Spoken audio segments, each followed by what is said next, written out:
शनिवार को दीवानी न्यायालय के सभागार में द्विमासिक राष्ट्रीय लोक अदालत का बृहद आयोजन किया गया, जिसका उद्घाटन माननीय प्रशासनिक न्यायमूर्ति श्री अनिल कुमार ने ज्योति प्रज्वलन और मां सरस्वती की प्रतिमा पर माल्यार्पण करके किया। आपराधिक समन्वयवाद, बैंक वसूली, मोटर दुर्घटना, पारिवारिक वाद, भूमि अधिग्रहण, सिविल वाद, राजस्व व अन्य कई तरह के वादों के सुलह समझौते के आधार पर निस्तारण करने का लोक को स्वर्णिम अवसर प्रदान किया गया। लोक अदालत में bank of Baroda, union bank of India, state bank of India, ग्रामीण बैंक, इलाहाबाद बैंक सहित विभिन्न बैंकों के ऋण संबंधी कई मामले पटल पर रखे गए। समारोह को संबोधित करते हुए माननीय जनपद न्यायाधीश श्री राजेंद्र कुमार ने पिछली लोक अदालत के कीर्तिमान को पुनः दोहराए जाने के लिए उसी सक्रियता व भावना से काम करने की अपील की। 2 माह पहले राष्ट्रीय लोक अदालत में जनपद आजमगढ़ में कीर्तिमान स्थापित किया था। साल के समय जितने मुकदमे आप लोगों के सहयोग से, बार के सहयोग से और माननीय न्यायमूर्ति जी के मार्गदर्शन में तय हुए, उसमें आजमगढ़ ने अपना इतिहास बनाया था। और मैं आप लोगों से पुनः अनुरोध करूंगा कि आप लोग उसी सक्रियता से, उसी भावना से आज की लोक अदालत को भी सफल बनाएं। वहीं मुख्य अतिथि माननीय प्रशासनिक न्यायमूर्ति श्री अनिल कुमार ने लोक अदालत के महत्व पर प्रकाश डालते हुए आज के परिप्रेक्ष्य में इसके आयोजन को महत्वपूर्ण बताया।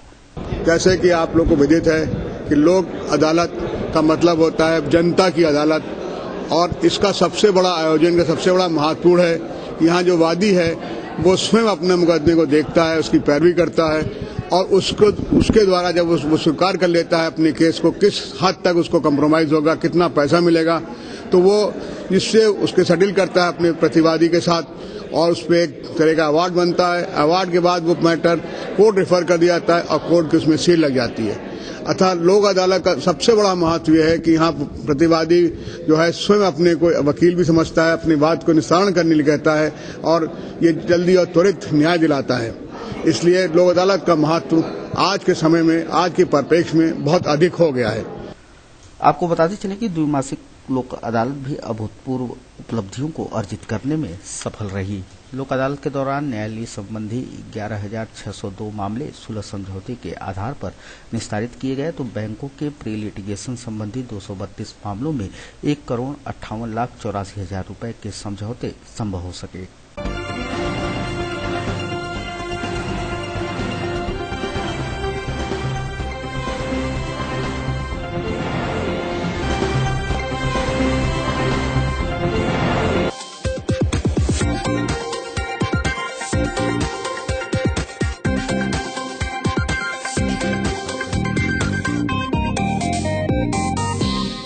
विधानसभा निर्वाचन 2017 को सकुशल संपन्न कराने के क्रम में शनिवार को डीएवी इंटर कॉलेज में माइक्रो ऑब्जर्वर्स को प्रशिक्षण प्रदान किया गया। मास्टर ट्रेनर्स ने माइक्रो ऑब्जर्वर्स को सामान्य व ईवीएम प्रशिक्षण के बाद उनके कार्यक्षेत्र व दायित्वों के बारे में उन्हें विस्तार से समझाया। माइक्रो ऑब्जर्वर्स को बताया कि वे बूथों पर मतदान व बूथ के अंदर बाहर की स्थिति पर निगरानी रखेंगे। किसी भी गड़बड़ी अव्यवस्था की सूचना वे सीधे प्रेक्षक को प्रदान करेंगे। मतदान के दिन उनकी ड्यूटी रहेगी, बूथ पर क्या हो रहा है इसकी संपूर्ण जानकारी उनको रखनी है। इसके अलावा मॉक-पोल के नियत समय पर अगर एजेंट मौजूद नहीं रहेंगे तो वहां माइक्रो ऑब्जर्वर्स को अपनी मौजूदगी में मॉक-पोल कराना होगा। आपको बताते चले कि बैंक कर्मियों, इंश्योरेंस कंपनियों के अधिकारियों को माइक्रो ऑब्जर्वर्स के रूप में नियुक्त किया गया है।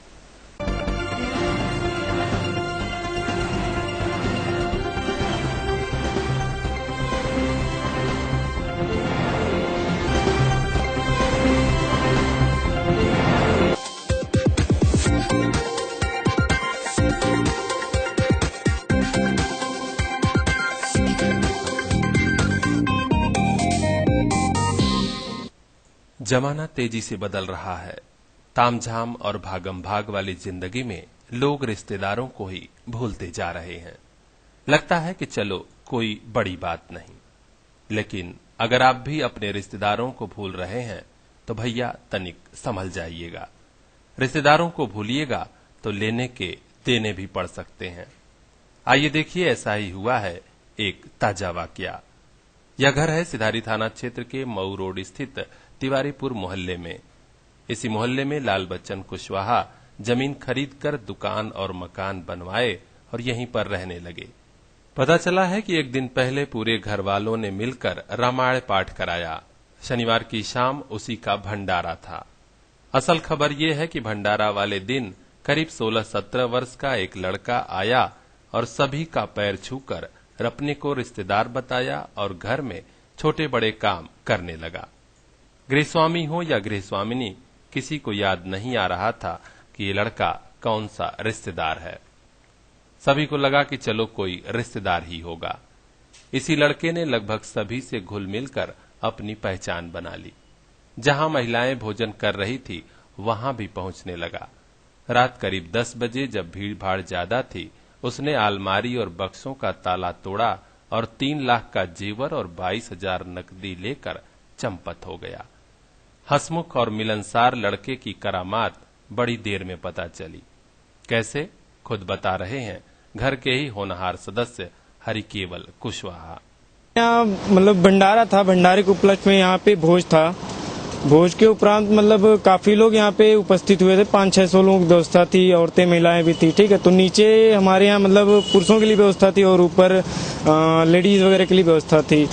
तो मतलब एक लड़का जिसकी उम्र 15 से 17 साल रही होगी, वो 5 बजे से यहाँ पे रहा और सभी से घुल मिल गया। जितने लोग मतलब उनसे पूछे तो अपना अलग अलग पहचान बता के और मतलब घुल मिल गया और खिलाने पिलाने लगा ऊपर औरतों को। और जहाँ पे सामान रखा वो सारा कुछ मतलब अपने नॉलेज में ले लिया। और जैसे ही मतलब औरतें शाम को मतलब रात में इकट्ठा हुई खिलाने पिलाने के लिए, तो वो मतलब हेल्प करते करते जहाँ पे सामान रखा है वहाँ पे घुसा वो, और अंदर से गेट लॉक करके आधे घंटे के अंदर मतलब वहाँ कैंची और पेचकस रखा था, उसका यूज करके ताला तोड़ा। उसने ताला तोड़ के उसमें नकदी और जेवरात सब रखे थे, उसने लिया और निकल गया। मेरे मतलब दीदी और मम्मी लोग उससे काफी कई बार मतलब बोली, तो मतलब बोले कि मैं इनके यहाँ से हूँ, उनके यहाँ से हूँ, मतलब इस तरह बता के और धीरे से वो सामान सारा लेके निकल गया। अब पता हमको कैसे चला कि जब मैं सब कार्यक्रम खत्म हुआ तो मैं रात में गया, तो मुझसे मम्मी ने बोला कि मेरी दीदी की मोबाइल नहीं मिल रही है। तो मैंने अपने नंबर से कॉल किया, तो जो कि स्विच ऑफ जा रहा था। तो उन्होंने कहा कि ये कवर रखा है।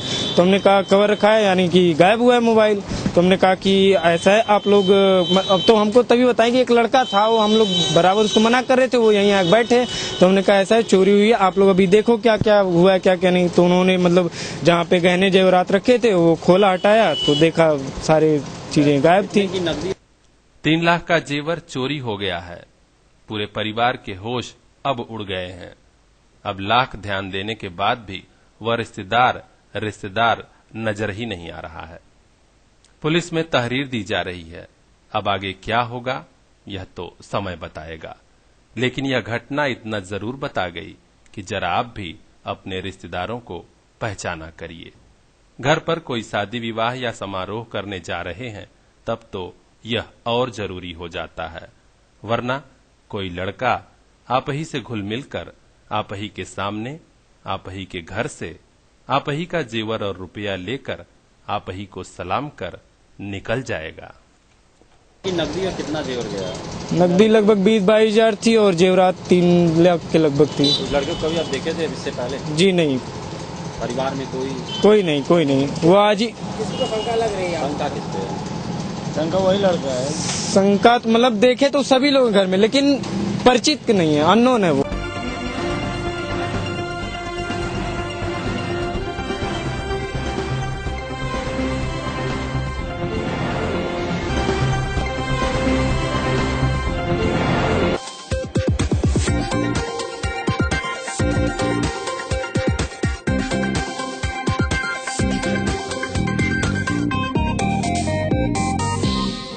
विधानसभा चुनाव 2017 में सियासी दलों का मुकाबला कुछ और दिलचस्प होता जा रहा है।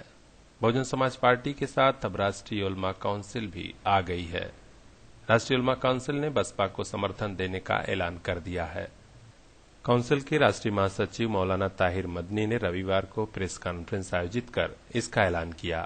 राष्ट्रीय उलमा काउंसिल और बहुजन समाज पार्टी के अधिकारी हैं ज्वाइंट रूप से, और जैसा कि आपको ये पता है कि इस चुनाव में यूपी के अंदर राष्ट्रीय उलमा काउंसिल ने बहुजन समाज पार्टी का समर्थन किया है। 8 तारीख को लखनऊ में प्रेस कॉन्फ्रेंस हुई, जिसमें राष्ट्रीय उलमा काउंसिल के राष्ट्रीय अध्यक्ष मौलाना आमिर रशादी साहब और बीएसपी के राष्ट्रीय महासचिव जनाब नसीमुद्दीन साहब मौजूद थे। और वहां वो तमाम परिस्थितियां बताई गई कि इस वक्त यूपी का जो चुनाव है ये बहुत महत्वपूर्ण है और इसकी बहुत ज़्यादा अहमियत है। इसका जो असर है वो पूरे देश पर पड़ेगा, सिर्फ प्रदेश पर ही नहीं पड़ेगा। इसलिए हमने तमाम स्थितियों का आकलन किया, उसका जायज़ा लिया और जनाब नसीमुद्दीन सिद्दीकी साहब से हमारे कौमी सदर की बात हुई। उसके बाद बसपा की सुप्रीमो मोहतरमा मायावती जी साहिबा से मीटिंग हुई और उसके बाद फिर हमारी जो हाई कमान है उसने ये निर्णय लिया कि इस चुनाव में हमें बसपा का सपोर्ट करना चाहिए, इसलिए कि इस वक्त हमारा उद्देश्य ये है कि प्रदेश के अंदर एक तरफ तो हम सांप्रदायिक ताकतों को रोक सकें ताकि यहाँ का जो भाईचारा का वातावरण है, जो आपस की मोहब्बत है, वो बाकी रहे और यहाँ दूरी न पैदा हो, नफरत न पैदा हो। दूसरी तरफ हमें इस प्रदेश को गुंडा राज से भी बचाना है। जिस तरीके से पिछले 5 वर्षों में लॉ एंड ऑर्डर की स्थिति बहुत खराब रही है, बड़े बड़े सांप्रदायिक दंगे हुए हैं, माफियाओं को, गुंडों को पूरी छूट मिली रही, आम नागरिक यहाँ बिल्कुल सहमा हुआ और डरा हुआ रहा। तो इससे भी मुक्ति दिलाना ये बहुत ज़रूरी है। और विभिन्न जिलों में हम चुनाव में जाने वाले थे, कई जगहों पर हमारे लोगों ने पर्चा भर भी दिया था, लेकिन इस वक्त वोट का बिखराव ये हमने मुनासिब नहीं समझा, न प्रदेश हित में न देश हित में। इसलिए हमारे कौमी सदर ने इस बात का फैसला किया कि हम अपने तमाम कैंडिडेट्स को हटा रहे हैं, पूरे तौर से समर्थन कर रहे हैं। ये हमारा एक स्ट्रेटेजिक गठबंधन है, हम साथ चलेंगे और मिलजुल करके यहाँ प्रदेश के अंदर एक नया वातावरण बनाने की कोशिश करेंगे। उन्होंने यह भी बताया कि एक रणनीति के तहत हमारी काउंसिल ने यह फैसला लिया है। उन्होंने कहा कि प्रदेश में जो हालात बने हैं और देश में जो हालात बने हैं, इसमें जनता को एकजुटता जरूरी है, इसीलिए उलमा काउंसिल ने ऐसा फैसला लिया। देखिए, ऐसा है कि राजनीति में ऐसा होता है कि परिस्थितियां बदलती रहती हैं, हालात बदलते रहते हैं और जो सियासी पार्टियां होती हैं, जो राजनीति के माहिर लोग होते हैं, वो परिस्थितियों को देख करके कोई फैसला करते हैं, कोई निर्णय लेते हैं। न हमेशा यहाँ कोई दोस्त होता है, न हमेशा यहाँ कोई दुश्मन होता है। हालात के तहत पॉलिसियां और समझौते किए जाते हैं। शुरू में आप जानते हैं कि 2008 में राष्ट्रीय उलमा काउंसिल का निर्माण हुआ, फिर हमारा एक सिलसिला शुरू हुआ, एक सफर शुरू हुआ। जब तक आप सफर बनाते हैं, अपनी पहचान बनाते हैं, आप आगे बढ़ेंगे। धीरे धीरे अब आपकी एक पहचान बन गई है, आपकी ताकत को लोगों ने महसूस किया है। अगर 2012 में हम अलग से चुनाव न लड़ते, अगर अपने कैंडिडेट न खड़ा करते, तो आपको कैसे मालूम होता कि राष्ट्रीय उलमा काउंसिल का भी कुछ जनाधार है। आज आप आकलन कर रहे हैं, आज आप एनालिसिस कर रहे हैं कि फला सीट पर राष्ट्रीय उलमा काउंसिल ने इतना वोट हासिल किया था, इनका इतना जनाधार था। तो आदमी या कोई पार्टी जब अपनी ताकत बनाती है, अपना व्यक्तित्व बनाती है, तो उसके लिए थोड़ा समय लगता है। आज हम इस स्थिति में हैं कि हम ये बता सकें कि हम भी एक स्थापित सियासी पार्टी हैं और हम भी प्रभाव डाल सकते हैं। आज की स्थितियां बदल गई हैं। 2014 के इलेक्शन के बाद पूरे देश का मंजरनामा बदल गया है। इसकी चुनौतियां अलग हैं, आज के हालात अलग हैं। इसलिए हमने इन परिस्थितियों को देख करके ये फैसला किया है। हम इसको नजरअंदाज नहीं कर सकते हैं, हम इससे अपने आंखों को बंद नहीं कर सकते हैं। इन हालात के तहत हमने ये फैसला किया है। मौलाना ताहिर मदनी ने कांग्रेस और समाजवादी पार्टी पर कई आरोप लगाए और कहा कि न्याय नहीं मिला तो इसकी वजह कांग्रेस पार्टी है। उन्होंने कहा कि कांग्रेस की ही केंद्र में 2009 में सरकार थी, जिस वक्त बटला हाउस एनकाउंटर हुआ था। हमारे लाख कहने के बाद भी कांग्रेस ने इसकी जांच आज तक नहीं कराई। कि अब जो समाजवादी पार्टी आई है इस चुनाव में कांग्रेस को साथ लेकर के, इसने जो अपना घोषणा पत्र जारी किया है, इसमें कहीं मुसलमानों का जिक्र ही नहीं है, उनका कहीं नाम ही नहीं लिया गया है। और आज मुलायम सिंह ने खुद सर्टिफिकेट दे दिया। उन्होंने ये कहा कि अखिलेश जो है वो एंटी मुस्लिम है, तो अब बेटे के बारे में बाप से ज्यादा कौन जानता है, किसी और से पूछने की कोई जरूरत नहीं है। तो इन स्थितियों में हमारे लिए जरूरी है। आप जानते हैं हमारा आंदोलन शुरू हुआ तो बटला हाउस कांड के बाद शुरू हुआ। बटला हाउस कांड हुआ, दिल्ली में कांग्रेस की सरकार थी, सेंटर में कांग्रेस की सरकार थी। हम चिल्लाते रहे कि भाई इसकी जांच कराओ, हमारे बच्चे बेगुनाह थे, हमारे जिले को बदनाम किया गया और यहाँ आतंकवाद का दाग लगाया गया, लेकिन कांग्रेस सरकार ने मान करके नहीं दिया और उसकी जांच नहीं गिराई। उसी कांग्रेस के साथ आज अखिलेश ने हाथ मिलाया है और वही पंजा इस वक्त साइकिल का हैंडल पकड़े हुए है। तो आप अंदाजा कर सकते हैं कि इस सूरत हाल में हमारे लिए फैसला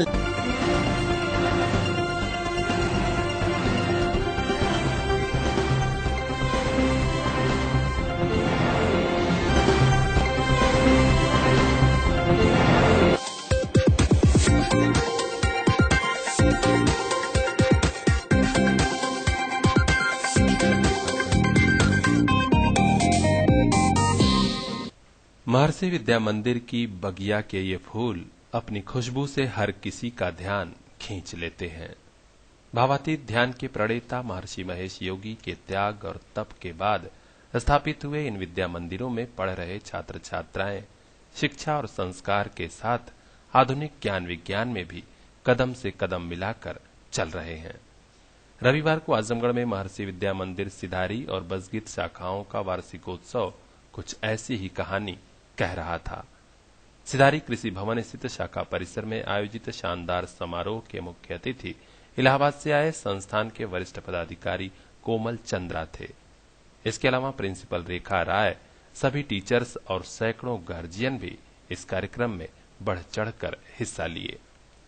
यहाँ बच्चों ने गीत संगीत के जरिए परिवार और संस्कार के संदेश दिए तो माँ की ममता का गुणगान भी किया।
सांस्कृतिक आयोजन में बच्चों की प्रतिभा खूब दिखी और खूब सराही भी गई।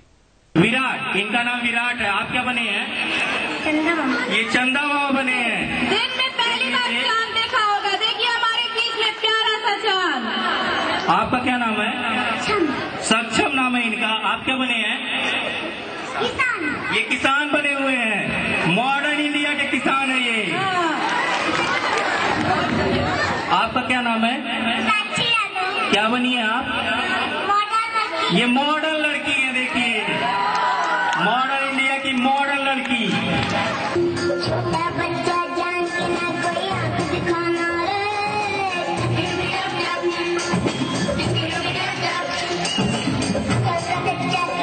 हमको ना समझाना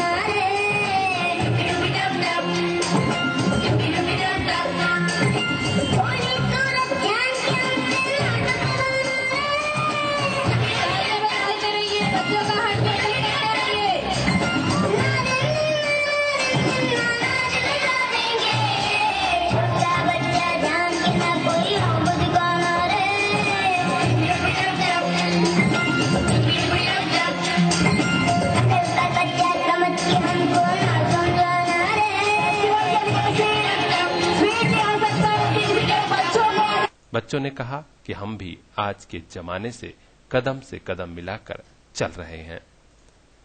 इलाहाबाद से आए मुख्य अतिथि कोमल चंद्रा ने बच्चों की कार्यक्रम की सराहना की और कहा कि बच्चों के भीतर प्रतिभा छुपी होती है, उनकी पहचान और उसे संवारने का ही यह प्रयास है।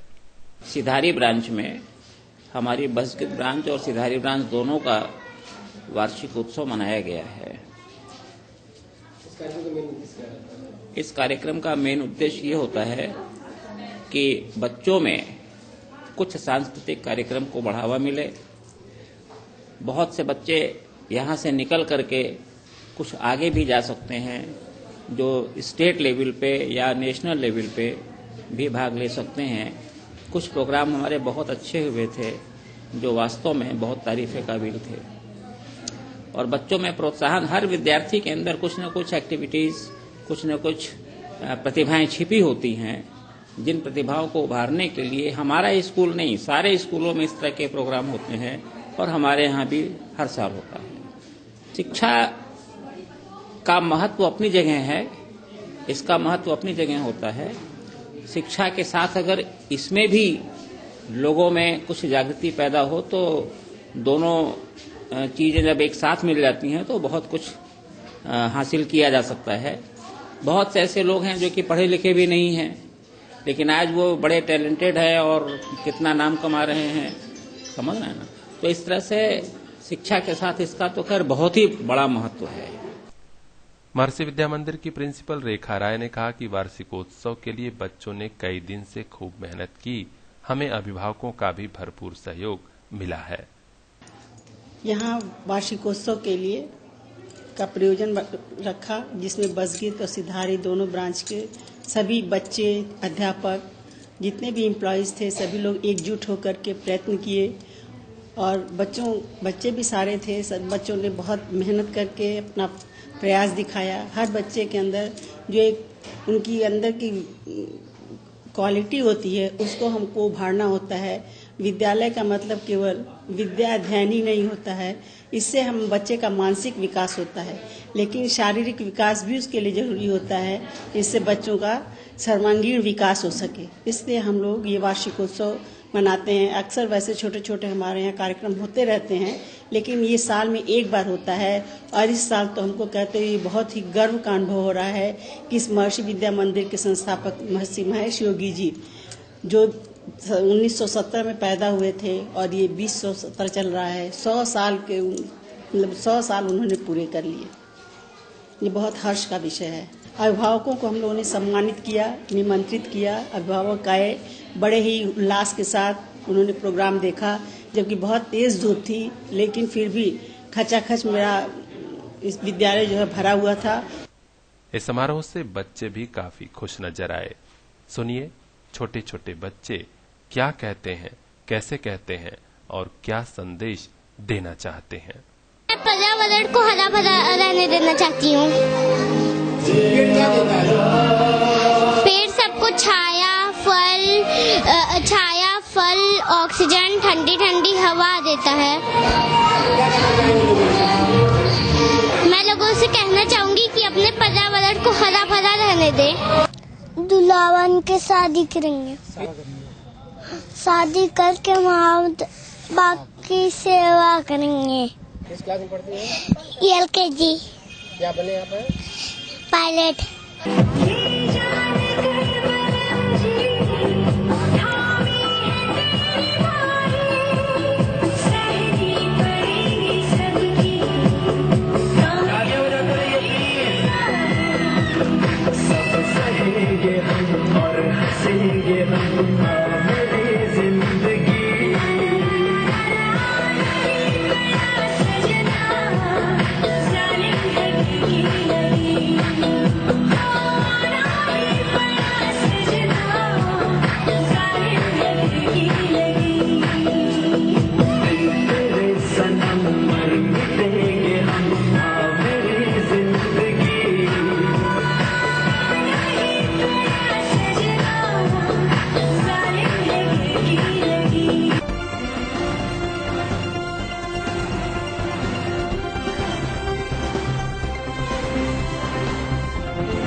विधानसभा चुनाव का सियासी मौसम शुरू होते ही नेता पार्टी बदलने को मचलने लगते हैं। इस बार भी कमोबेश ऐसे ही हालात बन रहे हैं। अपने अपने नफा नुकसान के हिसाब से आजमगढ़ में भी कोई किसी का दामन थाम रहा है तो कोई अपना घर अपनी पार्टी ही छोड़ दे रहा है। रविवार को युवा नेता शैलेंद्र यादव और योगेंद्र यादव अपने समर्थकों के साथ समाजवादी पार्टी में शामिल हो गए। सपा के जिला कार्यालय पर पदाधिकारियों ने दोनों नेताओं का फूलमालाओं से स्वागत किया और कहा कि सपा को इससे मजबूती मिली है। अब देखना है कि विधानसभा चुनाव में बाहर से आए ये दोनों नेता पार्टी को कितना मजबूत बना पाते हैं।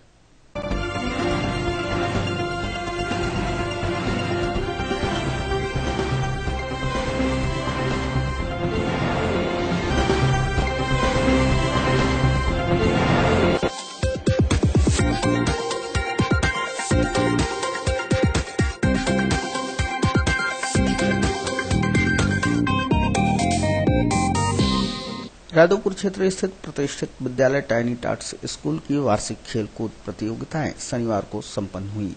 नगर क्षेत्र में आयोजित हुई वार्षिक खेलकूद प्रतियोगिताओं का शुभारंभ खेल मसाल जलाकर किया गया। विशेष अतिथि के रूप में उपस्थित रहे समाजसेवी अभिषेक जायसवाल दिनू ने मार्च पास्ट की सलामी ली।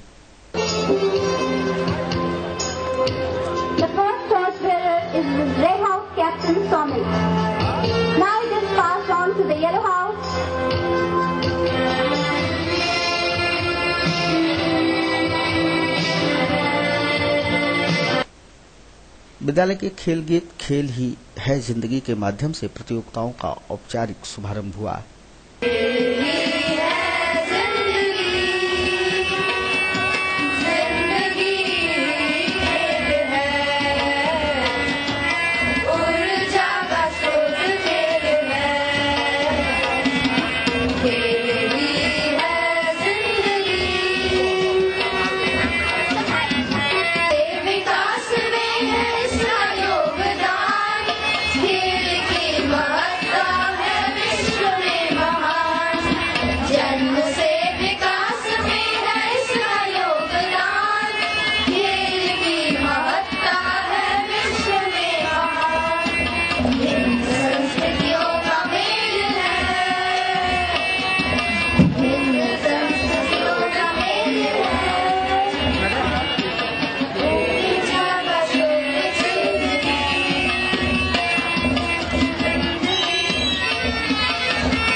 खेलकूद प्रतियोगिता में विद्यालय के सभी हाउसों के बच्चों ने बढ़ चढ़कर प्रतिभाग किया।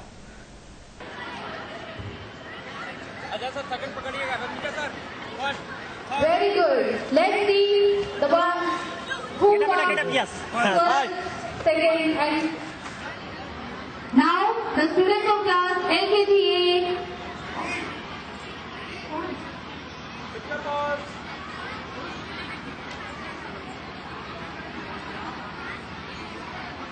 I would like to request everyone, please cheer the kids.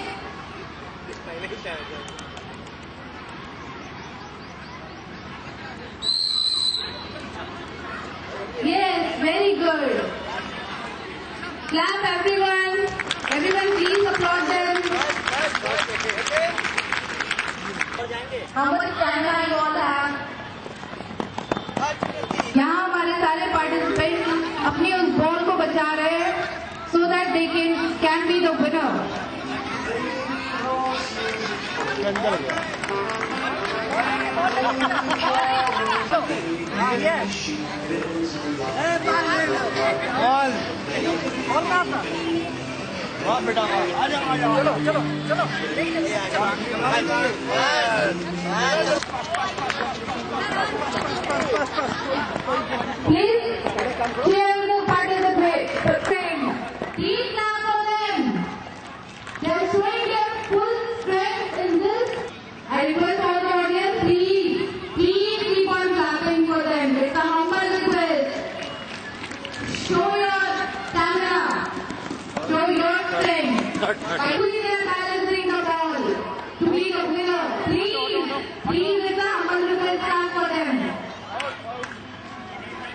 प्रतियोगिता के बीच बच्चों की यह अद्भुत प्रस्तुति सभी के द्वारा खूब सराही गई।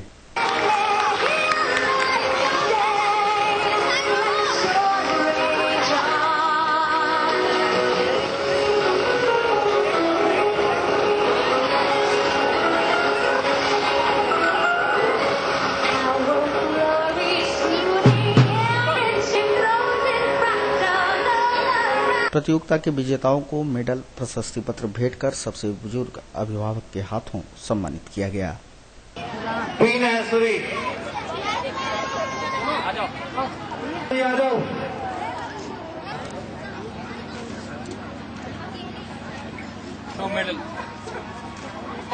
इस अवसर पर विद्यालय के प्रिंसिपल नितिन गौड़ ने वार्षिक खेलकूद प्रतियोगिताओं के बाबत विस्तृत जानकारी दी।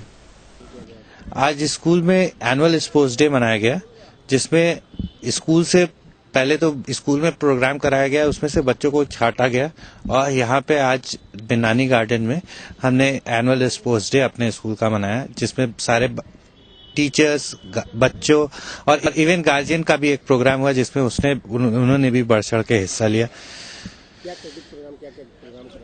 रेसेस थी,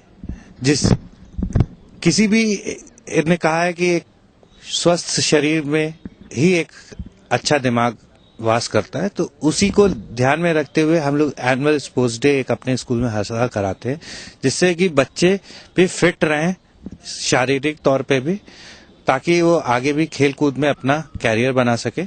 इसीलिए आज हमने यहाँ पे एक प्रोग्राम रखा, जिसके लिए बच्चों और गार्जियन ने बढ़ चढ़ के हिस्सा लिया। क्या प्रोग्राम थे, क्या रेसेस थी, डिफरेंट टाइप्स ऑफ रेसेस थी। कुछ चेस के प्रोग्राम थे जो हमने स्कूल कैंपस में कराए थे। कैरम बोर्ड का प्रोग्राम था जो हमने स्कूल कैंपस में कराया। बास्केटबॉल का था, वो हमने अपने स्कूल कैंपस में करा के आज यहाँ पे शील्ड और ट्रॉफीज और मेडल्स प्रदान किए। मेन उद्देश्य रहता है कि बच्चों का शैक्षिक विकास के साथ साथ शारीरिक विकास और फिजिकल एंड्योरेंस भी उनका बढ़ना चाहिए, ताकि वो हर जगह हर समय अपने आप को स्वस्थ और तरोताजा महसूस कर सके।